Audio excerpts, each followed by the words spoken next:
প্রভু কহে কৃষ্ণ সেবা বৈষ্ণব সেবন, নিরন্তর কর কৃষ্ণ নাম সংকীর্তন।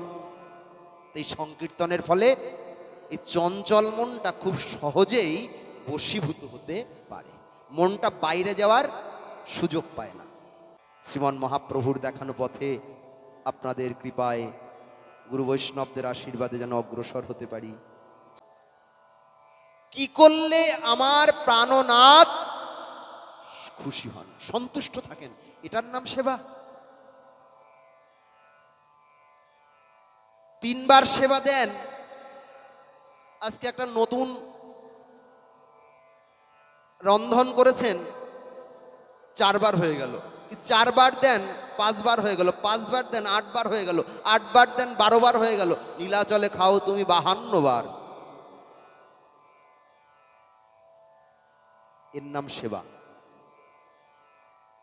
শ্রী জগন্নাথে এক ভক্ত রাত 2টো, জগন্নাথ মন্দির রাত 12টায় বন্ধ, রাত 2টোর সময় বাইরে এসে চামড় দিয়ে ওই সিংহদ্বারের বাইরে, কোথায় জগন্নাথ,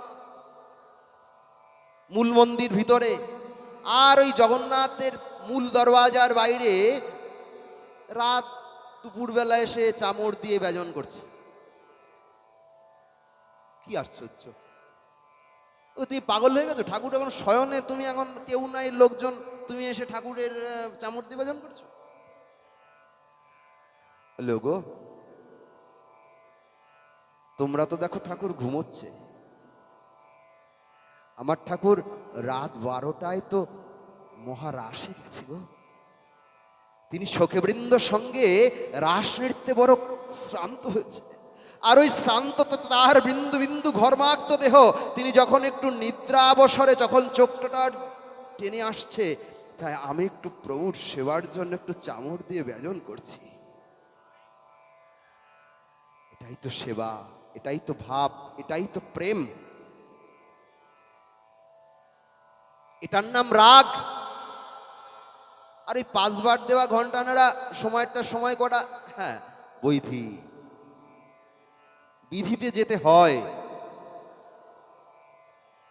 বিধি ছাড়া অগ্রসর হওয়া যাবে না। কিন্তু এই সেবাটা যখন পরিপাটি হবে, পাকবে, তখন সেটাই কৃষ্ণ সুখৈক তাৎপর্যময়ী সেবা। কি করলে আমার প্রাণনাথ সন্তুষ্ট হবেন, কি দিলে প্রাণনাথের সুখ হয়, কৃষ্ণকে সেবা।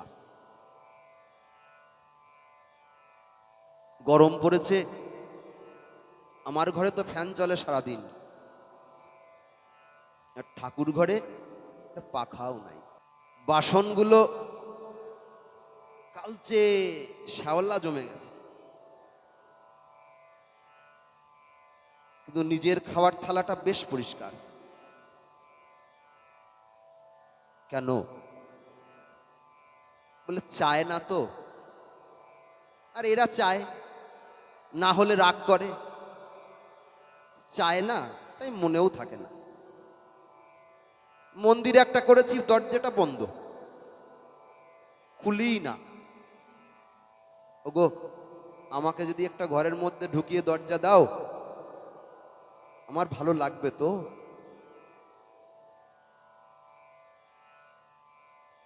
শোনো, ওই ঠাকুরের অনুভব আছে, ওই ঠাকুর কথা বলে, ওই ঠাকুর পিণ্ড দেয়, ওই ঠাকুর বিষ খায়, ওই ঠাকুর বাবা বলে ডাকে, ওই ঠাকুর সব করতে পারে।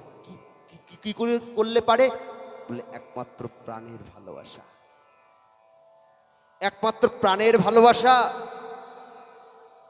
বাঁকুড়া বিষ্ণুপুরের রাজা মদন মোহনকে সেবা করেন। মদন মোহনকে সেবা করতে করতে সকাল পেরিয়ে অনেকটা দুপুর হয়ে যায়, ঠাকুর ঘরে গেলে আর ঢোক বেরোয় না। এদিকে বৈদেশিক শত্রুরা সকালবেলাতেই রাজার রাজ্যপাটকে আক্রমণ করেছে, প্রবল সৈন্যবাহিনী নিয়ে রাজ্যকে আক্রমণ করেছে। সেনাপতি ছুটতে ছুটতে রাজাকে ডাকতে এসেছেন, রাজামশাই শিগগিরই আসুন। কিন্তু রাজরানী বলছেন, দাঁড়াও, রাজা এখন ঠাকুর ঘরের মধ্যে সেবায় আছে, ডাকা যাবে না। আর সেবা? বোধহয় এতক্ষণ রাজ্য হস্তান্তরিত হয়েই গেছে। সেনাপতি উদ্বিগ্ন চিত্তে পদচারণা করছে। বেশ কয়েক ঘন্টা পর রাজা বেরোলেন। সেনাপতি, তোমাকে উদ্বিগ্ন লাগছে কেন? মহারাজ, এতক্ষণ বৈদেশিক শত্রু এসে যদি আপনার রাজ্য হয়তো লুণ্ঠন করেই নিয়েছে, আপনি শিগগির চলুন। রাজা খুব মৃদু পদক্ষেপে সেনাপতিকে সঙ্গে নিয়ে যখন তার দুর্গের কাছে পৌঁছালেন, সেনা দুর্গ, দেখছেন নিজের সেনারা অক্ষত আর বৈদেশিক শত্রু সেনারা থরে বিথরে লুণ্ঠিত হয়ে ভুলুণ্ঠিত হয়ে রক্তাক্ত অবস্থায় প্রাণ হারিয়েছে। একমাত্র সেনাপতি বেঁচে আছে শত্রুপক্ষের। রাজাকে সেলাম ঠুকেই বললেন, রাজা বলুন, আপনি সেনাপতিকে কত টাকা মাইনে দিন? কেন? সেনাপতি তো আমার সঙ্গে। কেন? একজন সেনাপতি, সে এলো কামান দেখে আমার হাজার হাজার শত্রুকে, আমার হাজার হাজার সৈন্যকে কাতারে কাতারে মেরে ফেললো একমাত্র এক সেনাপতি একটা কামান দিয়ে। বলুন, আপনি সেনাপতিকে কত টাকা মাইনে দেন? সেনাপতি? সেনাপতি তো আমার সঙ্গে এসেছে। আচ্ছা, তুমি যে সেনাপতিকে দেখেছো, দেখতে কেমন গো?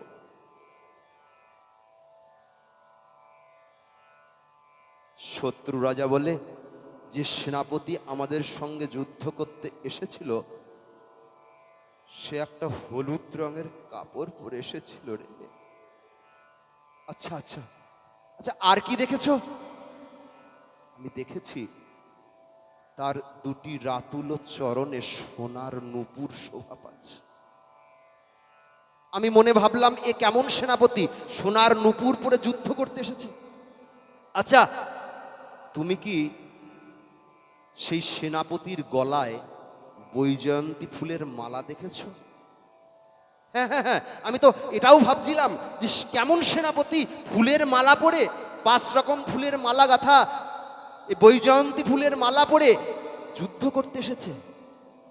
আচ্ছা আচ্ছা আচ্ছা, তুমি তুমি ওই সেনাপতির মাথায় ময়ূর পালক দেখেছো? রাজা বলে, হ্যাঁ। রাজা বললেন, এসো আমার সঙ্গে। শত্রু রাজাকে সঙ্গে করে মন্দিরের দরজা খুলে দেখিয়ে বললেন, দেখো তো, দেখো তো এই মদন মোহনের সঙ্গে ওই সেনাপতির মিল পাও কিনা। রাজা তাকিয়ে দেখে, যেমন মদন মোহন অবিকল দেখতে সেই সেনাপতি, যে ওই কামানটাকে নিয়ে সমস্ত শত্রুদেরকে মেরে ফেলেছিল, কামানটা আজও আছে। দলমাদল কামান। বাঁকুড়া বিষ্ণুপুরে গেলে এই কামানটা আজও দেখা যায়। ভক্তরা বড় আকুতির সঙ্গে মদন মোহনের স্পর্শ পাওয়া সেই কামান তা আজও স্পর্শ করে মদন মোহনের কৃপা ভিক্ষা করে। তোমার ঠাকুর কি পারে না বলো তো? সব কিছুই পারে, তবে দরকার শুধু সেবাটা। গৃহস্থের যে 3টে কর্ম, তার মধ্যে প্রথমেই বললেন কৃষ্ণ সেবা।